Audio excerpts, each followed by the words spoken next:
Good evening and a very warm welcome to news with Fariya Idrees. Pakistan की सियासत में एक और लंदन प्लान का चर्चा है। लंदन में बैठकर मुंतखब वज़ीर-ए-आज़म को घर भेजने का पहले जो प्लान बना था या उसका इल्ज़ाम लगा था वो बानी तहरीक इंसाफ और ताहिर कादरी पर लगाया गया था। ये इल्ज़ाम नून लीग ने लगाया और बार बार लगाती रही है कि 2014 का धरना लंदन प्लान का हिस्सा था और इसका मकसद नवाज शरीफ की हुकूमत को गिराना था, या नवाज शरीफ साहब के वर्ड्स में कह देते हैं उनकी चलती हुई हुकूमत को गिराना था। अब बानी तहरीक इंसाफ की हुकूमत गिराने के लिए लंदन प्लान का इंकशाफ भी सामने आया है। बानी तहरीक इंसाफ इक़्तिदार छोड़ने के बाद कई बार लंदन प्लान का इल्ज़ाम लगाते रहे, लेकिन अब खुद नून लीग के साबिक रहनुमा मोहम्मद ज़ुबैर ने एक टीवी इंटरव्यू में इस प्लान की बाकायदा कॉन्फर्मेशन दी है। Let's watch him. इस प्लान का आपको इस इंटरव्यू से पहले पता था या इस मुलाकात का जिसका उन्होंने जिक्र किया है? बिल्कुल भी नहीं जी, मुझे बिल्कुल भी नहीं पता था। मेरे ख्याल में आप बहुत सीनियर सहाफ़ी होगी, उम्र आपकी इतनी नहीं है लेकिन सहाफ़त में आपका बहुत अरसा हो गया है। क्या आपने ऐसी कोई बात सुनी थी? मैंने तो किसी ना सहाफ़ी से सुना ना, लेकिन अगर वो कह रहे हैं और इतने वसूख से कह रहे हैं तो ज़रूर सही कह रहे होंगे। मैंने तो सिर्फ़ एक ही ख्वाहिश का पहले भी इजहार किया था कि अगर उनको पता था कि ये हो रहा है, आइन तोड़ा जा रहा है, तो अगर उस वक़्त ये बात कर देते तो शायद ज़्यादा अच्छा रहता, शायद ख़राबी बच जाती। क्योंकि अभी आपने वर्ड यूज़ किया रिजीम चेंज। आई रिमेंबर उस वक्त पीटीआई बार बार रिजीम चेंज कहती थी and I don't think PMLN की तरफ से ये बात मानी जाती थी, बट आप क्या हम कह सकते हैं कि ज़ुबैर साहब भी आप मान रहे हैं कि it was a regime change? जी, वो जो उनका स्टेटमेंट आया उसमें तो बिल्कुल लगता है कि ना सिर्फ रिजीम चेंज एक हकीकत थी, बट ये भी लगता है कि जो तमाम सिर्फ ये नहीं था कि नवाज शरीफ और एक दो लोगों को पता था, बल्कि जो सीनियर लीडरशिप थी उनको सबको पता था कि क्या हो रहा है। एंड ज़ुबैर साहब उसके मुखालिफ थे? पता नहीं, मुझे क्या पता मुखालिफ थे या नहीं थे। ये तो ज़ुबैर साहब भी इस बात का जवाब दे सकते। जैसे आपने कहा, मैं उनसे सियासत में बात ही नहीं करता। जिस वक्त मैंने तहरीक इंसाफ ज्वाइन की और ज़ुबैर हमारी फैमिली के अंदर आधे लोग ने कहा कि अच्छा ठीक है, मुल्क के लिए अगर बेहतर कर सकते हो तो कोशिश कर लो। आधे लोगों ने कहा कि नहीं, ये बड़ी ख़राब चीज़ होती है, सियासत अच्छी चीज़ नहीं होती, शरीफ लोगों के घरों के लोग नहीं जाते, इसमें मत जाओ। लेकिन जो सबसे ज़्यादा शदीद मुखालफत की थी वो ज़ुबैर भाई ने की थी, और उन्होंने मुझे बहुत कन्विंस करने की कोशिश की कि क्यों इमरान खान जो हैं वो एक अच्छे सियासतदान नहीं हैं और उनकी पार्टी ज्वाइन करना जो है वो बहुत बड़ी गलती है। लेकिन उसके बाद उन्होंने मेरी पार्टी ज्वाइन करने के बाद फिर उन्होंने मुस्लिम लीग नून ज्वाइन कर ली। मंतकी बात थी, अगर उनके ख़िलाफ़ उनके ख़्याल में इमरान खान की सियासत अच्छी नहीं थी, उनको नवाज शरीफ साहब की सियासत बेहतर लगती थी, शहबाज शरीफ की सियासत बेहतर लगती थी, उन्होंने वो पार्टी ज्वाइन कर ली। लेकिन जब उन्होंने ये फ़ैसला कर लिया तो उसके बाद हमने आपस में सियासत पे बात करनी छोड़ दी। असद उमर साहब, अब इट्स हाईली लाइकली कि ज़ुबैर साहब पीटीआई ज्वाइन कर सकते हैं जबकि आप अब पॉलिटिक्स में नहीं हैं। How do you feel about it? उनकी मर्जी जी। मैं इस किस्म की किसी चीज़ के ऊपर एक ज़माने में ये कहा करता था कि आज़ाद मुल्क के आज़ाद शहरी हैं। अब वो ये जुमला पता नहीं कितना एक्यूरेट होगा लेकिन वो ज़रूर आज़ाद हैं। ये उनके और तहरीक इंसाफ के दरमियान मामला है। अगर दोनों को इसके अंदर अच्छाई नज़र आती है तो ज़रूर, क्यों नहीं। क्योंकि जो इतलात है वो ये कि सीईसी की मेंबरशिप तक बातचीत हुई है, but how do you feel? आपकी पार्टी है, चले ठीक है, आप लोग प्रोफेशनल हैं, अपने भाई होने का तो आप लोगों का बिल्कुल कोई ताल्लुक़ नहीं है अपने प्रोफेशनल काम से, but it is your old political party, आप फेस हैं पीटीआई का। How will you feel about it? नहीं, मैंने क्या फील करना है।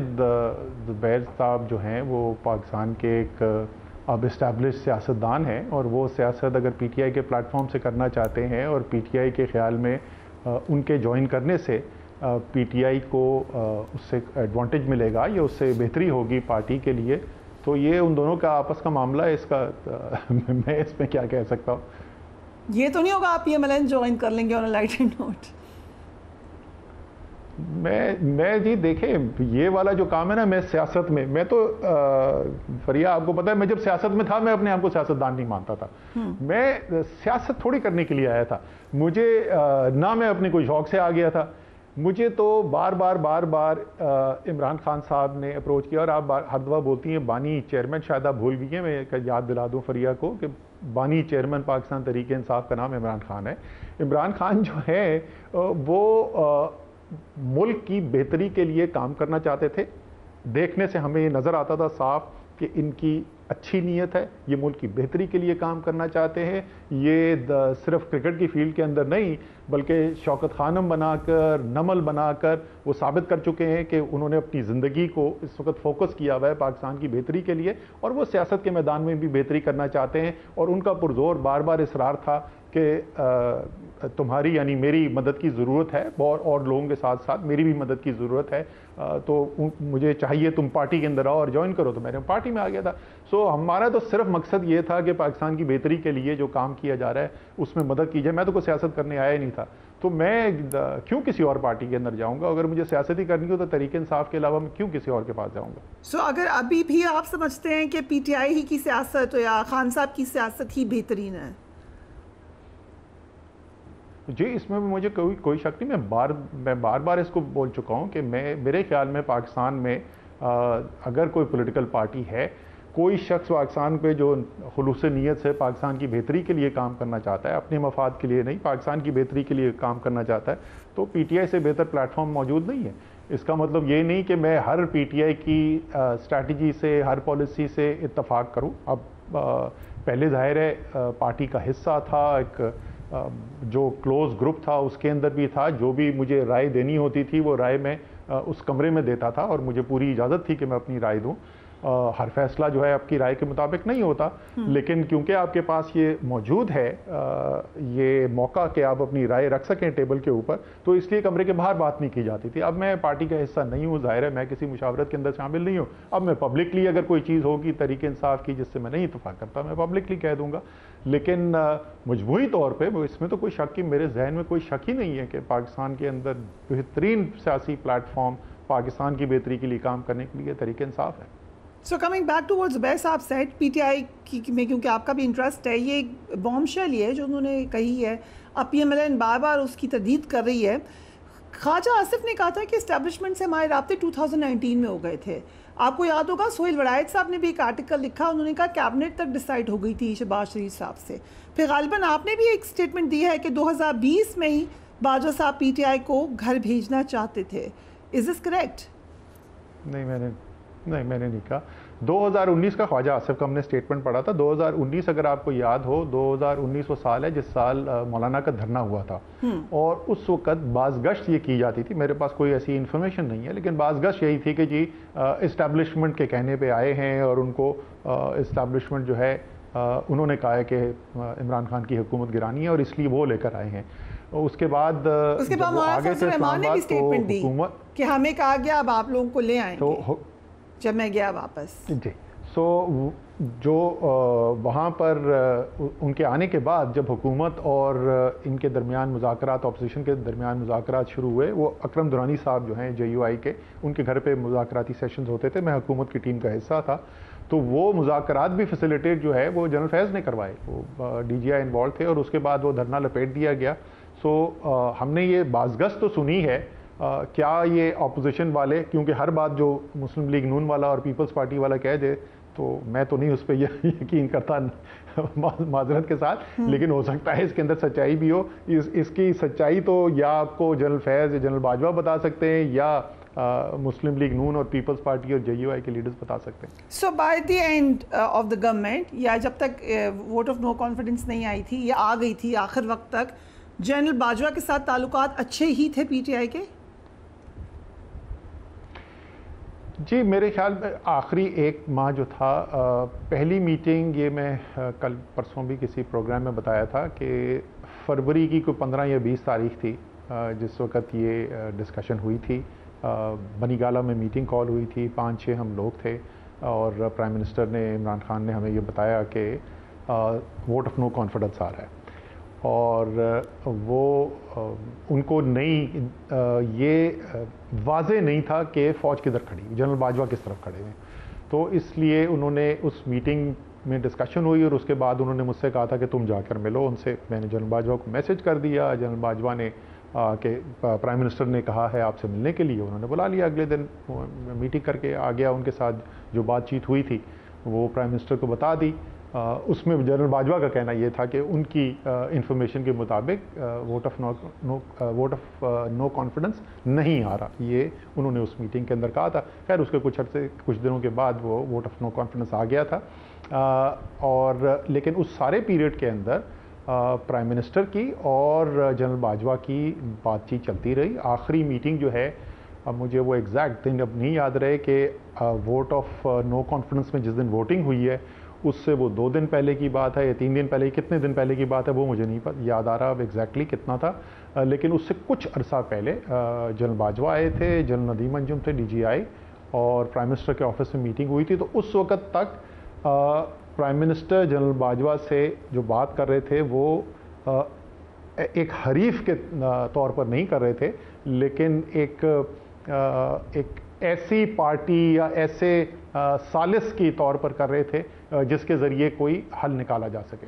बस मैं साहब फैक्ट्स में ये बात भी है, उससे बहुत कुछ हुआ and I am sure you are privy to more information than I am. लेकिन उसी ज़माने में, जो कि जरदारी साहब भी बाद में कह चुके हैं, प्रेसिडेंट ऑफ पाकिस्तान, दीगर PMLN भी कंफर्म करती है कि उसी ज़माने में बाजवा साहब वहाँ गए और उन्होंने कहा कि आप लोग वोट ऑफ नो कॉन्फिडेंस वापस भी लें, जिस पे वो लोग नहीं माने। सो इट मीन्स कि किसी हद तक तो वो आप लोगों के लिए निगोशिएट उस वक्त भी कर रहे थे।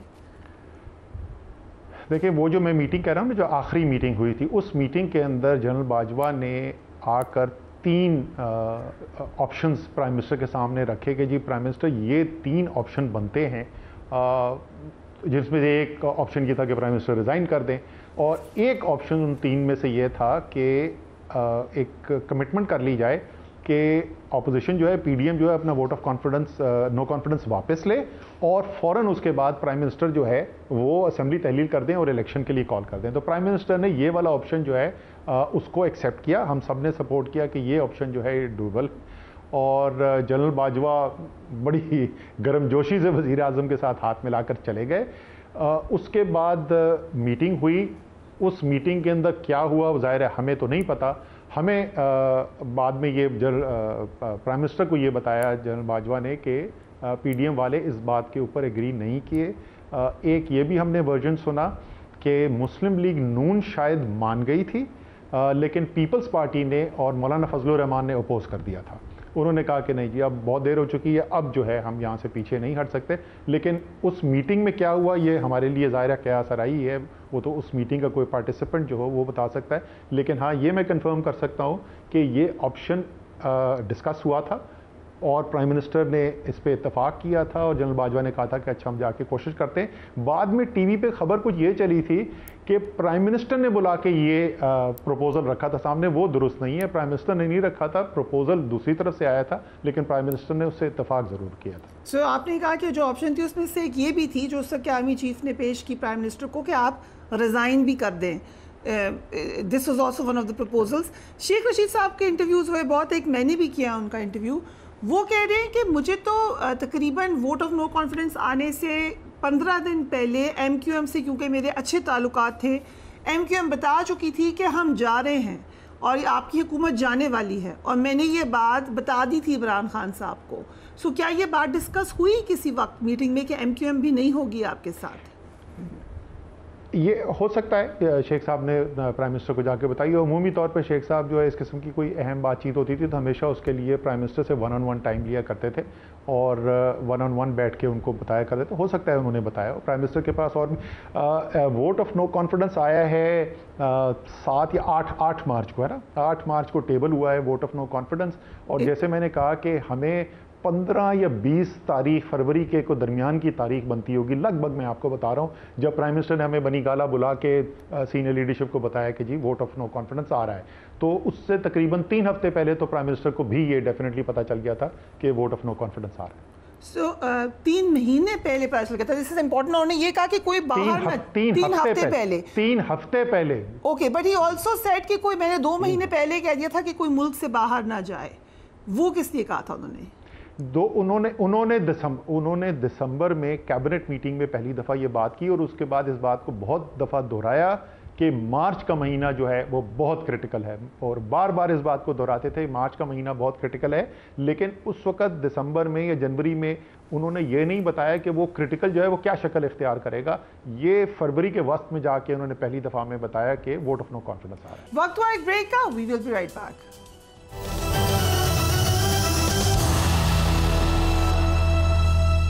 And welcome back. सो आपको याद होगा सदुमा साहब, क्योंकि उस वक्त काफ़ी मीटिंग्स बुला रहे थे खान साहब और जर्नलिस्ट को बुला रहे थे। आई थिंक मैंने मैक्सिमम शायद मीटिंग्स उस वक्त अटेंड की हैं।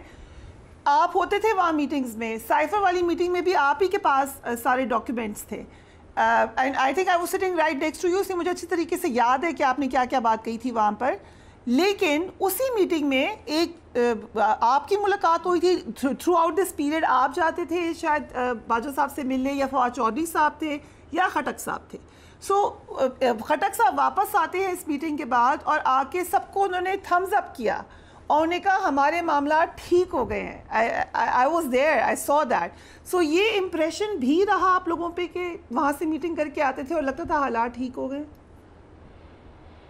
अच्छा, साइफर वाली जो तारीख होगी वो तो होगी 27 मार्च के जलसे के बाद। जाहिर है 27 मार्च को पब्लिकली प्राइम मिनिस्टर ने पहली दफ़ा साइफर की बात की, तो इसका मतलब वो जो मीटिंग, वो मुझे मीटिंग याद है। मैं बहुत सारे उस दिन सहाफ़ी थे कमरे के अंदर और मैं बिल्कुल एंट्रेंस के पास बैठा हुआ था, मुझे अभी तक याद है। मैं पढ़ रहा था और किसी ने मुझसे पूछा, क्योंकि बाद में ये बात रेज हुई कि जी वो तो साइफर कह रहे हैं, साइफर नहीं तो साइफर तो असद उमर के हाथ में था। तो आमिर मतीन, अगर मुझे याद है, उन्होंने कहा कि भाई मैं भी वहां पे था और ये किसी ने बोला था कि आप हाथ में साइफर लेके बैठे, अगर मैं लेके भाग जाऊं तो आप क्या करेंगे? आपने कहा था तो असद उमर ने जवाब दिया आपने कहा था नोट्स हैं। साइफर नहीं है, ये नोट्स है, ये नोट्स है ना। तो वो मीटिंग तो है 27 मार्च के बाद और 8 अप्रैल से पहले की मीटिंग जिसका आप जिक्र कर रहे हैं। लेकिन आपने, सॉरी क्वेश्चन में एग्जैक्टली किस चीज का पूछा था? इसके खटक साहब ने आके कहा कि हमारे मामला ठीक हो गए हैं, उन्होंने थम्स हाँ, खटक साहब का। अच्छा, बिल्कुल सही है, आप खटक साहब का। अब मैं आपको ये बता दूं कि वोट ऑफ नो कॉन्फिडेंस से कम 2 हफ्ते पहले हमारी मीटिंग, पहली मीटिंग जो मैंने बताया आपको मेरी जनरल बाजवा के साथ 1-on-1 मीटिंग हुई थी। उसके बाद हमारी जितनी भी मीटिंग होती थी तो एज अ ग्रुप होती थी कि जिन मीटिंग में मैं शामिल था। उसके अलावा कोई और इनफरादी तौर पर मीटिंग कर रहा था तो मुझे पता नहीं। शाह महमूद कुरैशी, फवाद चौधरी, परवेज़ खट्टक और मैं, हम 4 लोग थे जो हम मीटिंग करते थे। एक दिन मैंने रात को आके मीटिंग से मैं वापस आया, मैंने एमएस को फ़ोन किया, मैंने कहा कल मुझे प्राइम मिनिस्टर के साथ मीटिंग चाहिए, 1-on-1 पहली मीटिंग, उनका जो शेड्यूल है उससे पहले चाहिए। तो उन्होंने पीएम से पूछा, उन्होंने बुला लिया। मैं उनके पास गया, सिर्फ मैं और प्राइम मिनिस्टर थे, और मैंने उनको कहा कि जी मैं बिल्कुल वाज़े हो चुका हूँ कि जो हम चाह रहे हैं वो नहीं होगा, ये वोट ऑफ नो कॉन्फिडेंस हमारे खिलाफ जाएगा। मुझे कम से कम ये 2 हफ्ते पहले की बात है, बिल्कुल वाज़े हो चुका था। तो पता नहीं परवेज़ खट्टक साहब को शायद कुछ और बात की गई हो जिसकी वजह से उनको ऐसा लग रहा हो कि कोई। सो इट मींस कि आपको क्लियर मैसेजिंग हो गई थी पिंडी से कि आप लोगों के साथ हम नहीं हैं? देखिए नहीं, मैं ऐसा नहीं था, वो ये नहीं कह रहे थे हम आपके साथ नहीं हैं। लेकिन मैं क्यों इस नतीजे पर पहुंचा था? मैं इस नतीजे पर पहुंचा था कि हम जो मीटिंग्स कर रहे थे, अगेन बुनियादी तौर पे असद कैसर, परवेज़ खट्टक और मैं, हम 3 लोग थे जो हमारे जो एमएनएस जो नाराज़ थे हम उनके साथ मिल रहे थे, और जो इत्तेहादी जो थे जो हमें छोड़ के जाने की बात कर रहे थे, हम उनसे मीटिंग्स कर रहे थे। और ये सुबह से लेकर रात तक ये सिलसिला चलता रहता था। बड़ी बड़ी उफ्तोबा इतनी बातें सुनने को मिली हमें अपने नाराज़ इत्तेहादियों और साथियों से, जिसकी इंतहा कोई नहीं, चुप करके सुन लेते थे, उस वक्त ज़रूरत थी उनकी। तो उस सारे माहौल के अंदर से बड़ा क्लियर होना शुरू हो गया था कि जो इन लोगों को सिग्नल बड़ा क्लियर है, तो वो बिल्कुल वाज़ेह हो जाता था। और हमें जनरल बाजवा क्या कहते थे? जनरल बाजवा हमें ये कहते थे कि जी देखें, फ़ौज ने ये फैसला किया, जो उन्होंने पब्लिकली भी कहा, फ़ौज ने ये फैसला किया कि हमने बड़ी सियासत के अंदर इन्वॉल्वमेंट रखी है और अब फ़ौज ने फैसला ये किया कि फ़ौज न्यूट्रल हो जाएगी, तो हम न्यूट्रल हो गए। तो उनकी पोजीशन ये होती थी कि न्यूट्रल हो गए, तो वो कह रहे हैं न्यूट्रल हो गए। हमारे इत्तेहादी जो गए, मुझे अभी तक याद है, मैं, परवेज़ खट्टक, असद कैसर, हम उस पार्लियामेंट्री लॉज के अंदर जहाँ पे खालिद मक्सी साहब का लॉज था, वहाँ पर हम मीटिंग करने के लिए जा रहे थे बीएपी के साथ, तो सीढ़ियों पे वो हमें मिले, नहीं सॉरी मीटिंग उनके साथ नहीं थी, मीटिंग हम एमक्यूएम के साथ करने जा रहे थे, एमक्यूएम के साथ मीटिंग करने जा रहे थे, तो नीचे उतर रहे थे खालिद मकसी साहब। तो उन्होंने कहा यार देखो मुझे बहुत बुरा लग रहा है, तुम लोग अच्छे लोग हो, शरीफ लोग हो, ये मुझे अच्छा नहीं लग रहा है कि तुम अपनी एड़ियाँ रगड़ रहे हो, मान जो मेरी बात, ये तुम्हारी कहानी ख़त्म हो चुकी है, ये फैसला हो चुका है। तो जो फीडबैक सियासी सर्कल से आ रहा था और जो ऑफिशियल स्टैंड था आर्मी की लीडरशिप का, उन दोनों को जोड़ के मुझे तो कोई शक नहीं है। जैसे मैंने कहा कि मैंने ये प्राइम मिनिस्टर को बिल्कुल दो टोक अल्फाज में, बल्कि इनफैक्ट उसके अलावा भी एक मीटिंग थी, एक उसमें तो और भी लोग मौजूद थे, शायद किसी और मेरे साथी को याद हो, ये बिल्कुल 27 मार्च के जलसे से पहले तैयारी के लिए जो मीटिंग हुई थी, उसके अंदर मुझे याद है, ज़ाहिर है प्राइम मिनिस्टर ने बहुत उसके ऊपर उसकी अहमियत, और वो तो उन्होंने साइफ़र का ऐलान किया वहाँ पे, वो तो हमें नहीं पता था कि उस जलसे में साइफ़र का ऐलान होगा, लेकिन उन्होंने बड़ी उसके ऊपर तैयारी के ऊपर जोर दिया हुआ था। तो मुझसे बार बार पूछे थे, मैंने कहा जी आप फिक्र ना करें, ये मैं आपको गारंटी कर सकता हूँ कि ऐसी मोबिलाइजेशन होगी जो कभी हमने आज तक नहीं की। और वो मोबिलाइजेशन देखी, वहाँ पे वो सेलफोन के जो रिकॉर्ड होते हैं सेलफोन टावर से, उससे किसी ने कैलकुलेट करके बताया था कि टोटल इन्फ्लक्स जो था वो 10 लाख से ज़्यादा लोगों का था। नॉर्मल जो वहाँ पे पॉपुलेशन होती है उससे ज़्यादा, वो सब आ नहीं सके थे अंदर, बिकॉज फिजिकली वहाँ पे जगह इतनी थी, भरी हुई थी, पूरी इस्लामाबाद एक्सप्रेस वे भरी हुई थी, मोटरवे के एंट्रेंसेस ब्लॉक हो गई थी। और मैंने उनको कहा इसमें कोई शक नहीं है, लेकिन इसमें भी कोई शक नहीं है कि वोट ऑफ नो कॉन्फिडेंस हम हार रहे हैं। And I still remember Khan साहब की बॉडी रिएक्शन, बिकॉज वो तो लास्ट मिनट तक बिलीव करने वाले हैं, फाइट करना है, और वो कॉन्फिडेंस सिर्फ खुद नहीं करना, अपनी टीम को भी देना है। तो वो कोशिश थी, लेकिन एज आई सेड मैं तो तकरीबन 2 हफ्ते पहले बिल्कुल क्लियर हो गया था। But in hindsight don't you think कि जैसा कि रियलाइजेशन हो गई थी, तो फिर क्या उसको इतना रेजिस्ट करना चाहिए था जितना किया पीटीआई ने, या बस इसको एक्सेप्ट करना चाहिए था? शेख साहब कह रहे मैंने 2 हफ्ते पहले अपना खाली कर दिया घर। हमने क्या किया, हमने लोगों को उठवाया, को कोड़े पड़वाए, को गोलियां चलवाई, कोई मुल्क जलाया, क्या किया? सियासी कानूनी जो दिफा हो सकता था वो हमने करने की कोशिश की, और बिल्कुल ठीक की। वोटिंग डिले करा दी, उसको आपने कहा कि हम खत्म ही नहीं करेंगे सेशन, डिले करा दिया हमारे 12 बजे के बाद भी।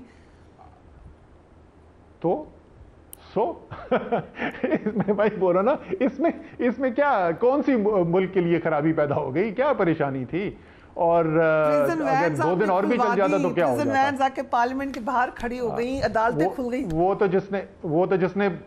तो जिसने अदालतें खोली थी और जिसने प्रिजन वैन खोली थी, वो उनको बुला के पूछ लें कि क्या उस दिन मुल्क में हो रहा था, कौन सी तबाही मुल्क के अंदर आ रही थी जिसके लिए इतनी परेशानी हो गई थी और ये सब कराने की जरूरत पड़ गई थी। शेख साहब का क्योंकि जिक्र हुआ, उन्होंने तो बड़े अपनी तकलीफदेह मामला बताए हैं कस्टडी में जब वो थे, और खुल के बता रहे हैं वो। You have never discussed what happened with you.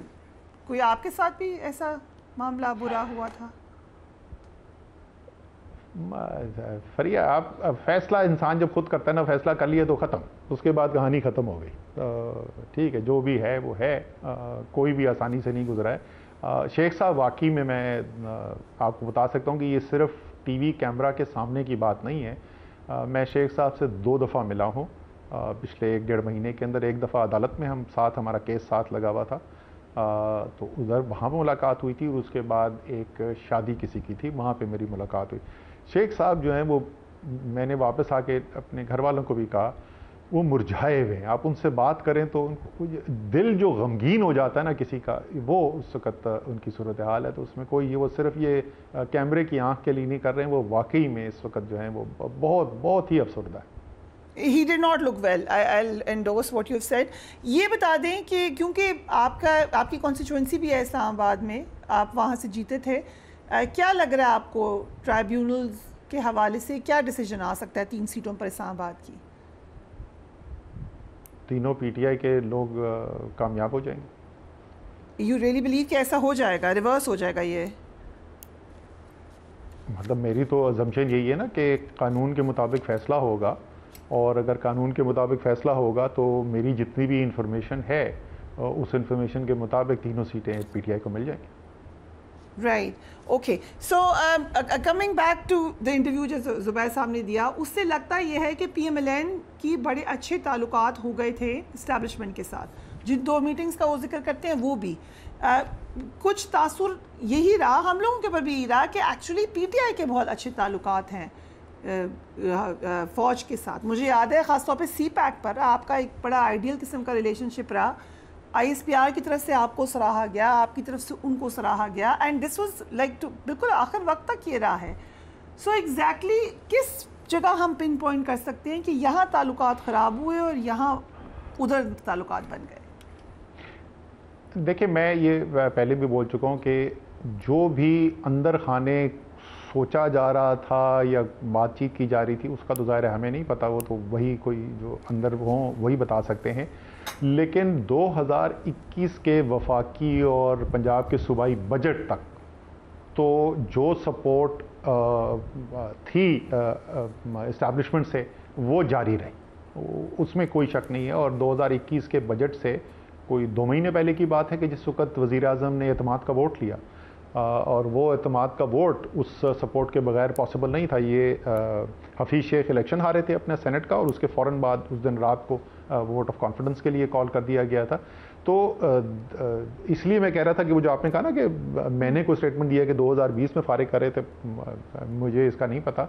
लेकिन जिस मीटिंग के अंदर ये फैसला हुआ और वहाँ से शाह महमूद कुरैशी थे सॉरी उस मीटिंग के अंदर, तो जिस मीटिंग के में प्राइम मिनिस्टर ने हमें ये बताया कि भाई ये सिचुएशन डेवलप हो गई है, अब तुम लोग जाओ, शाम को मेरी जनरल बाजवा से बात होगी, तुम लोग जाके ज़रा वहाँ पे तफसील में बात करो, वर्कआउट करो कि इसको किस तरीके से हैंडल करना है। तो जब हम कमरे से बाहर निकले, बिल्डिंग से बाहर निकले, तो शाह महमूद कुरैशी और मैं साथ चल रहे थे, और शाहजी ने मुझे कहा असद जी दरार तो पड़ गई है।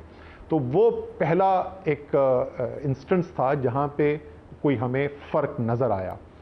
उससे पहले जो कोई भी प्लानिंग या बातचीत हो रही थी, वो तो जिसके साथ बातचीत हो रही थी, ज़ुबैर साहब को बुलाएं, वो आपको बताएंगे क्या हो रहा था। यू थिंक कि इमरान खान आएंगे जेल से बाहर इस साल?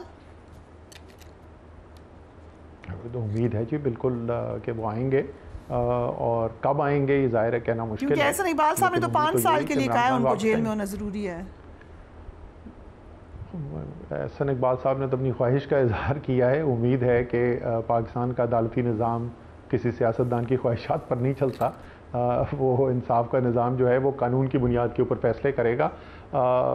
आपको पता है मेरी पोजीशन तो बड़ी वाज़ेह है इसके अंदर कि पाकिस्तान में जब तक ये जो कशीदगी का माहौल, ये टकराव का माहौल है, इसको हम हल नहीं करते, और पाकिस्तान के जो तमाम बड़े स्टेक होल्डर्स हैं वो कोई ना कोई तरीक़ेकार नहीं निकालते, हल नहीं निकालते आइन के दायरे के अंदर रहते हुए, जिससे आगे बढ़ा जा सके, तो पाकिस्तान के लिए मुस्तक़बिल में बेहतरी देखना जो है वो शायद बहुत मुश्किल नहीं, शायद नामुमकिन है।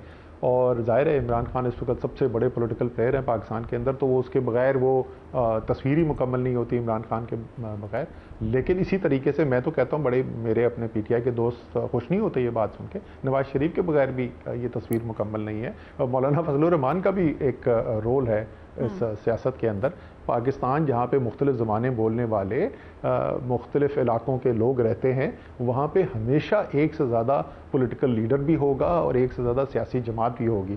तो बिल्कुल मेरी तो उम्मीद है कि कोई ना कोई हल निकाला जाए, इमरान खान वापस आएँ, अपना एक मजबूत किरदार अदा करें, पाकिस्तान की सियासत जो है वो एक नॉर्मलसी की तरफ जाए, और वो चीज़ें जो असल अवाम के मसाइल हैं, अवाम का मसला जो है वो ये नहीं है जो सारा दिन सुबह से लेकर शाम तक जो अभी तक आप टेलीविज़न प्रोग्राम पे अभी इस इंटरव्यू के अंदर सारी डिस्कस करते रहेंगे, फ़लाने जनरल ने किस सियासतदान के साथ क्या बात की और किसके ऊपर कितनी सख्ती की गई।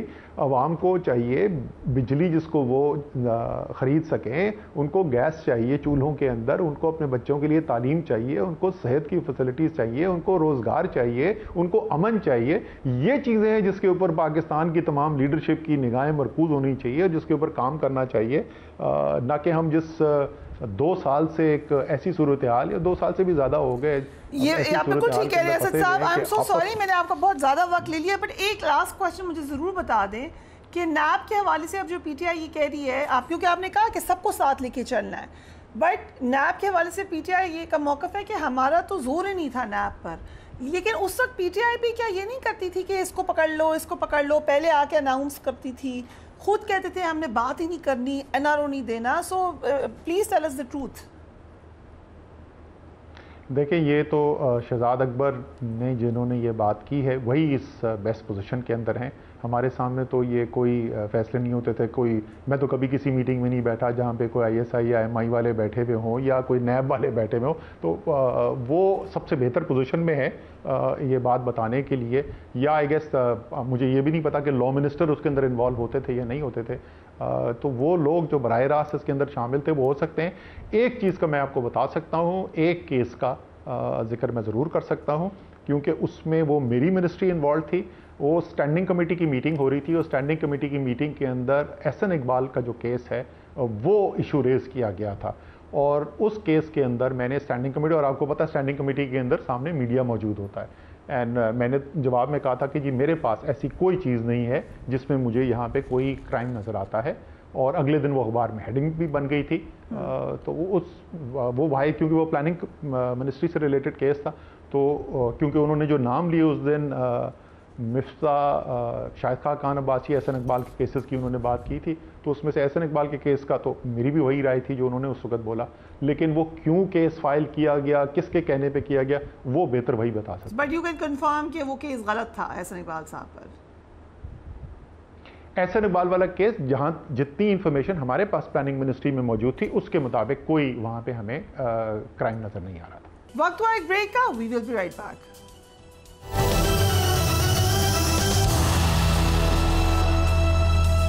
And welcome back. हुकूमत और अस्करी क़यादत ने मुल्क में दहशतगर्दी के बढ़ते हुए वाक़यात की रोकथाम के लिए ऑपरेशन अज़्म इस्तेहकाम शुरू करने का ऐलान किया है। ऑपरेशन की मंजूरी हफ्ते के रोज नेशनल एक्शन प्लान की एपिक्स कमेटी के इजलास में दे दी गई। इजलास में चारों सूबाई हुकूमतों के अलावा गिलगित बल्तिस्तान और आज़ाद कश्मीर के आला हुकाम भी मौजूद थे। एपिक्स कमेटी ने मुल्क में अस्करियत पसंदी के खात्मे के लिए मुकम्मल कौमी इत्तेफाक राय पर भी जोर दिया।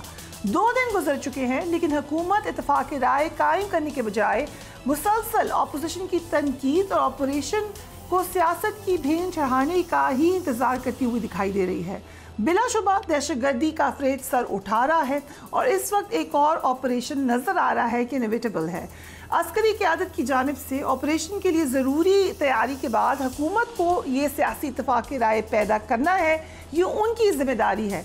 लेकिन अगर सियासी नफरतों को आप बहुत हाई लेवल तक ले जाएंगे तो जो कंसेंसस आपको चाहिए वो किस तरीके से बिल्ड करेंगे। इस ऑपरेशन पर इस वक्त ऐसी बहस जारी है जो कि वाज़ेह तौर पर मुल्की मफाद के ख़िलाफ़ है। अगर हुकूमत चाहती तो अव्वल रोज़ से ही पार्लियामेंट का मुश्तरका इजलास बुलाती, ऑपरेशन पर सियासी क़यादत को इत्मीनान में लेती। कोई वजह नहीं है कि ये पार्टीज आपको एतमाद का जवाब एतमाद से देती, लेकिन हुकूमत ने ना ऐसा किया, बल्कि अब ताख़ीरी हरबे और अपोजिशन को गैर ज़रूरी तनकीद का जवाब भी दे रही है। ऑपरेशन अज़्म इस्तेहकाम की मंजूरी के हवाले से भी वफाकी हुकूमत और खैबर पख्तूनख्वा हुकूमत का अलग अलग मौक़िफ़ सामने आ रहा है। वफाकी वज़ीर आज़म रज़ीक़ तारड़ ने दावा किया है कि एपिक्स कमेटी ने जब ऑपरेशन की मंजूरी दी थी तो उस वक्त वज़ीर आला KP इजलास का हिस्सा थे। ज़रा देखिए। उस एपिक्स कमेटी में आपके वज़ीर आला मौजूद थे। उन्होंने इस ऑपरेशन के हवाले से एक एतराज नहीं किया, क्योंकि ये पाकिस्तान की बका और तहफ़्फ़ुज़ की बात है। वो किस तरह से चलेगा ये काबीना में भी आएगा और यहाँ पे भी आएगा, और हम बिल्कुल नहीं झिझकते। हम यहाँ पे national security committee in camera बुलाएंगे और आपसे ये भी वादा है, आपकी तरह नाराज हो के वज़ीर आज़म बाहर नहीं बैठे होंगे, मेरा वज़ीर आज़म बीच में बैठेगा। मेरा वज़ीर आज़म बीच में बैठेगा, लेकिन ये हमारा ऑपरेशन है और इसमें हमारा वज़ीर आज़म होना ज़रूरी था, जबकि वज़ीर आला KP कुछ और कह रहे हैं। हमारी एपेक्स कमेटी की जो मीटिंग हुई जिसमें नेशनल एक्शन प्लान पे बात हुई, तो उसमें एक पॉलिसी बताई गई, उसको एक नाम दिया गया। वो जो नाम आया वहाँ पर वो था अज़्म पाकिस्तान। उसके साथ ऑपरेशन का लफ्ज न पहले था न बाद में था। पहले चीज क्लियर तो हो जाए ना, अब तक क्लैरिटी नहीं है। पहले तो ये कि क्या ऑपरेशन होना है, अच्छा होना है, कहाँ होना है, किस तरीके का होना है, किस साइज में होना है, उसका स्केच क्या होगा। पहले तो ये बात जब सामने आएगी तो तब ही हम उसके बाद भी बात कर सकते हैं। खैबर पख्तूनख्वा की लीडिंग पार्टी है PTI, उसने अपने तहफ़्फ़ुज़ात का ऐलान किया। उसके बाद मौलाना फजल रहमान अगैन जो कि खैबर पख्तूनख्वा में बिग स्टेक रखते हैं, उनकी भी क्या बयान है वो भी सुन लीजिए। अब ऐलान किया है कि हम अज़्म इस्तेहकाम ऑपरेशन शुरू करेंगे। ये अदम इस्तेहकाम ऑपरेशन है जो पाकिस्तान को और कमजोर करे। माजी की जितने ऑपरेशन हुए हैं जरा उनके नतीजे तो सामने रखें। आज हम कहाँ खड़े हैं? चप्पे चप्पे पर आज हमारी फौज मौजूद है। क्यों बेबस हो गई है? मेरी पुलिस क्यों बेबस हो गई है? खैबर पख्तूनख्वा के बारे में तो जहाँ हमारे अजला है वहाँ तो सूरज गुरूब होने के बाद पुलिस अपने थानों में बंद हो जाती है और किसी किस्म का उनका किसी रोड के साथ रास्ते के साथ ताल्लुक खत्म हो जाता है। और ये बात वाज़ेह हो जाती है कि हुकूमत ने कंसेंसस बिल्ड नहीं किया जब इफ्तिखार हुसैन जैसी सीनियर शख्सियत भी ऑपरेशन की मुखालफत कर दे। Let's watch. Operation Istehkam Pakistan के हवाले से जो फैसला हुआ, हमें उन पे शदीद तहफ़्फ़ुज़ात है। ये एक तरफा फैसला है, किसी को एतमाद में नहीं लिया गया है। अब तो सूरत हाल ये है कि लोगों का न मुज़ाकरात पे यकीन है न ऑपरेशन पे यकीन, क्योंकि मुज़ाकरात के जरिए भी बजाय इसके कि दहशतगर्दी खत्म हो, उस मुज़ाकरात के जरिए पब्लिक जो है वो तो IDPs बन जाते हैं और दहशतगर्द वहाँ पे काबिज हो जाते हैं। Brigadier Haris Nawaz, thank you so much for joining us. I have a serious problem with this. Apex committee ने फैसला किया, उन्होंने कहा कि ऑपरेशन शुरू किया जाए, नागजीर है, लेकिन अब हम मुसलसल सियासत देख रहे हैं। How is it possible? देखें फरिया, एक तो बहुत अफसोस की बात एक है कि इस तरह की चीज़ों को अननेसेसरी कंट्रोवर्शियल नहीं होना चाहिए। क्या मुल्क में इस वक्त दहशतगर्दी हो रही है? क्या मुल्क में इस वक्त हमारी मुसल्लह फ़ौज कुर्बानियाँ दे रहे हैं? हमारे सिविल आर्म फोर्सेस, हमारे सिविलियंस ख़ास तौर पे KPK और बलूचिस्तान में शहादतें दे रहे हैं। Then what is answer? अगर एपेक्स कमेटी में बात हुई है, देन इंस्टेड ऑफ आप ये कहें कि जी, ख़ास तौर पर मैं अपोजिशन की बात करूँ कि जी हमें वी वांट कि हमें कॉन्फिडेंस मिले, we also want this operation, क्योंकि सबसे अफेक्टिव जो अफेक्ट जो है वो KPK में और बलूचिस्तान में हो रहा है और उनकी गवर्नमेंट की सपोर्ट भी चाहिए whenever you want to go for such operation and it should be unconditional support। इसके लिए उस सपोर्ट के लिए ब्रिगेडियर साहब क्या ज़रूरी नहीं था कि माजी की तरह मुश्तरका इजलास बुलाया जाता, इस हवाले से ब्रीफिंग दी जाती, उनको ऑन बोर्ड लिया जाता? देखें, इसके लिए आइडियल ये था कि जब एपिक्स कमेटी में फैसला हो गया तो इसके लिए हुकूमत जिनके पास इनिशिएटिव है, प्राइम मिनिस्टर ऑफ पाकिस्तान, जैसे अगर याद हो कि जब हमारे बच्चे शहीद हुए थे APS में तो ऑल पार्टीज कॉन्फ्रेंस हुई थी, वहाँ ये फैसला हुआ था कि हम ऑपरेशन करेंगे। सो एक आप, और ये बड़ी अपॉर्चुनिटी प्राइम मिनिस्टर के लिए कि अगर आप ये नेशनल डायलॉग करें कि वी विल डिस्कस ये जो है अज़्म इस्तेहकाम, अलॉन्ग विद इसको पॉलिटिकल स्टेबिलिटी के लिए जिस पार्टी के तहफ़्फ़ुज़ात हैं वो भी आ जाएं और बैठ के बात करें। अगर अब यहाँ पर PTI नहीं आती, then the ball is in their court, they are responsible कि जी वो नहीं आए, उन्होंने कोऑपरेशन नहीं की, उन्होंने इट्स नॉट जस्ट PTI, हमने देखा ANP की तरफ से भी रिजर्वेशंस हैं। खैबर पख्तूनख्वा की पार्टी JUIF एक बड़ी पार्टी है, उधर से भी रिजर्वेशन है। ऑब्वियसली इस वक्त वफाक में हुकूमत PMLN की है, लेकिन सूबे में तो इन पार्टीज़ का ज़्यादा स्टेक है, फिर कैसे वफाक ओनरशिप लेगा इसकी? तो इसीलिए मैं ये कह रहा हूँ कि अगर ये एक नेशनल डायलॉग कर लें जिससे तमाम पार्टी लीडर्स को बनाया जाए और वहाँ पर in camera briefing if required, तो आपकी जो आपकी सिक्योरिटी फोर्सेज हैं वो ब्रीफिंग दें which should be in camera, not to be disclosed, कि क्या खद्दोखाल हैं, क्या हमने कैसे प्लानिंग है, क्या करना चाहते हैं। और इस इंटेलिजेंस बेस्ड ऑपरेशन में देखें इसकी कैपेसिटी बिल्डिंग हो रही है, ऑपरेशन यही चलेंगे। कैपेसिटी बिल्डिंग में ये है कि आप नए आलात जो हैं, नाइट फाइटिंग कैपेबिलिटी इंप्रूव करेंगे, आपने उसको फ्रेंजिंग करेंगे, आप गाड़ियों में रजिस्ट्रेशन करेंगे तक जितनी गलत गाड़ियाँ होती हैं, उसके बाद आपको इवन यहाँ तक कि अपने बॉर्डर मैनेजमेंट आपने बड़े अच्छे तरीके से करनी है। ये चीज़ें सारी फिर उसको नाइट फाइटिंग कैपेबिलिटी इंप्रूव कर लेंगे ताकि एक दफ़ा होल ऑटेड ऑपरेशन हो। लेकिन देखें, प्लीज़ रियलाइज इस ऑपरेशन के लिए जो ख़ास पे अंदरूनी थ्रेट होता है, you have to stand like a nation, पूरी कौम खड़ी होगी। जंग जो होती है वो कौम को लड़ती है, फौज अकेले लड़ाई करती है सिर्फ, ये भी एपेक्स पे ये बात का डिस्कस भी किया गया। तो ओनर साहब किस पे समझते हैं कि नेशनल कंसेंसस बिल्ड करने का है, वफाकी हुकूमत पर है या सूबाई हुकूमत पर है? सूबाई हुकूमत में जो पार्टी है अगर वो खुद ही कन्विंस नहीं है तो फिर किसकी जिम्मेदारी होगी? है देखें, फेडरल गवर्नमेंट की रिस्पॉन्सिबिलिटी है, and when the federal government along with parties जब बैठ डिसाइड कर लेते हैं, it is incumbent on the provincial government to support federal government and federal security agencies. जो आप ये नहीं कह सकते हम सपोर्ट नहीं करेंगे, कैसे नहीं आप करेंगे? You are part of Pakistan, you have to do.